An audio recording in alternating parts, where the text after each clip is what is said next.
Olá pessoal, sejam bem-vindos, sou Anderson Pinheiro e esse é o Curta Mensagem.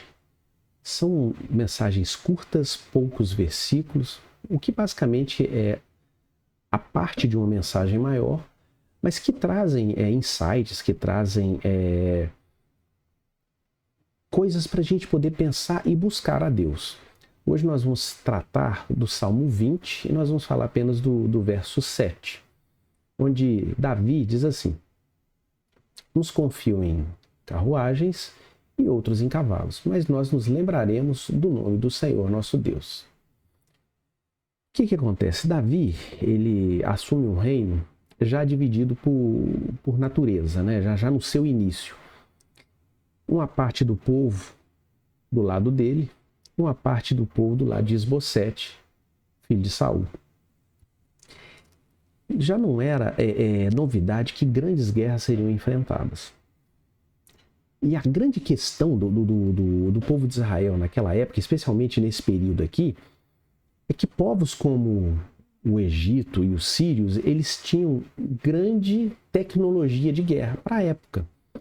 Eles já tinham carros e cavalos em grande quantidade. Então, se a gente fosse fazer um comparativo bélico entre o povo de Israel e esses povos, estatisticamente não tinha chance para o povo de Israel. E é exatamente o que Davi enfatiza nesse versículo. Falando, né? Existem povos que confiam em carruagens e cavalos.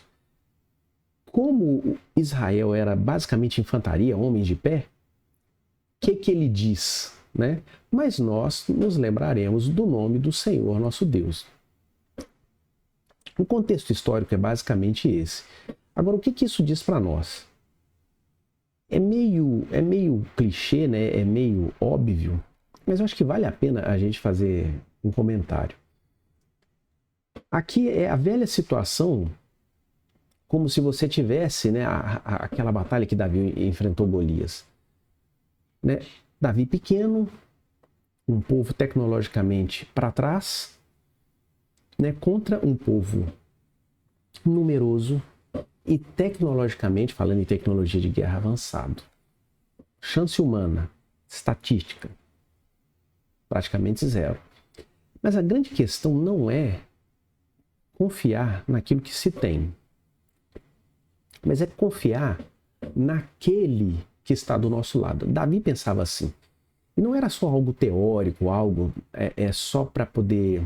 uma frase de efeito, algo para enfeitar. A gente vê muito isso hoje. E não é simples, tá? Ninguém está falando aqui que a gente começa a servir a Deus e a gente está na igreja, um povo que ora, um povo que ajuda, um povo que está junto da gente, se importa com a gente, coisa que a gente vê muito pouco nesse mundo.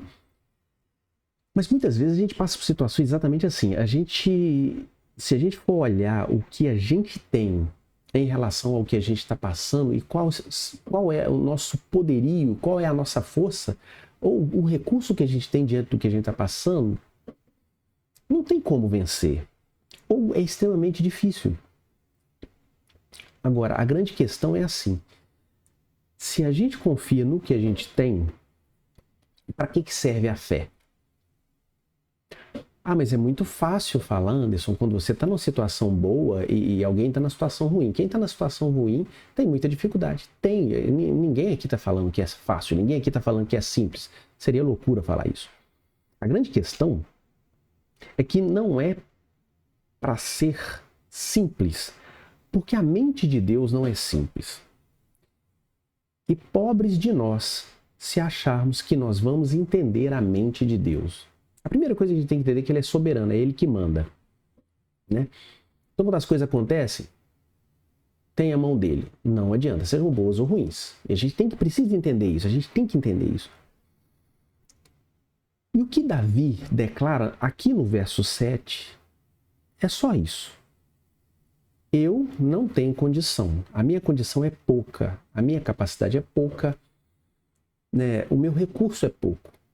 Mas eu sirvo a quem tem um recurso ilimitado, que é Deus. Então eu confio nele, a batalha não é minha, a batalha é dele, ele vai à frente e ele vai lutar por mim. Isso não significa necessariamente que falando, né, trazendo para nós, as coisas serão do jeito que a gente quer. Não necessariamente. Por quê? A gente pensa de um jeito, a gente quer o resultado das coisas de um jeito, mas o resultado de Deus não é do jeito que a gente quer, é do jeito que Ele quer. E por quê? Porque é Ele que manda. Quando a gente entende isso, é libertador. Por quê? Eu faço o que eu posso. Se é para ir para a guerra, mesmo sabendo que eu não tenho chance, eu vou. Ah, mas e se eu perder? É porque Deus não quis que você ganhasse. Então a ideia desse comentário nosso, dessa palavra, não é te dizer que necessariamente tudo aquilo que você vai pedir, Deus vai te dar vitória. Não necessariamente.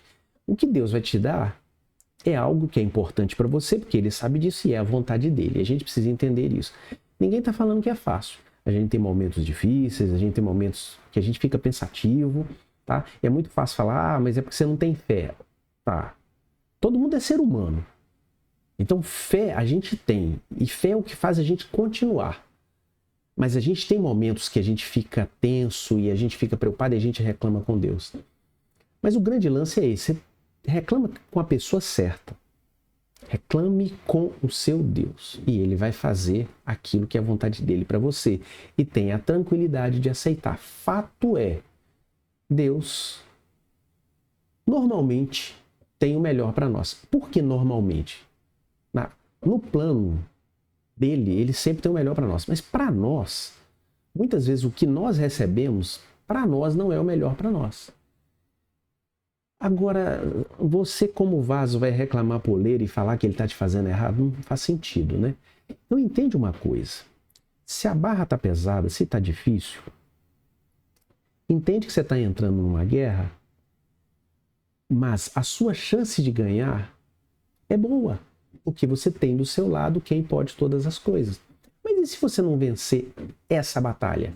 Não significa que você perdeu a guerra. Batalhe mais uma vez. Ah, e se perder de novo? Batalhe mais uma vez. Porque vai chegar um momento em que Deus vai fazer a vontade dele e você vai entender que o que ele fez por você era melhor para a sua vida. Então, esse aqui é o grande ensinamento aqui, ó, do verso 7. Uns estão confiados naquilo que podem, no seu dinheiro, na sua influência, naquilo que eles têm. Nós não confiamos no que a gente tem, a gente confia em Deus.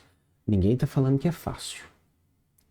Mas fazer menção do nome do nosso Deus é justamente isso. É saber que no meu momento difícil, eu vou para os pés dele, peço a vontade dele e tenho a tranquilidade de esperar o resultado que ele tem para mim e não o que eu quero.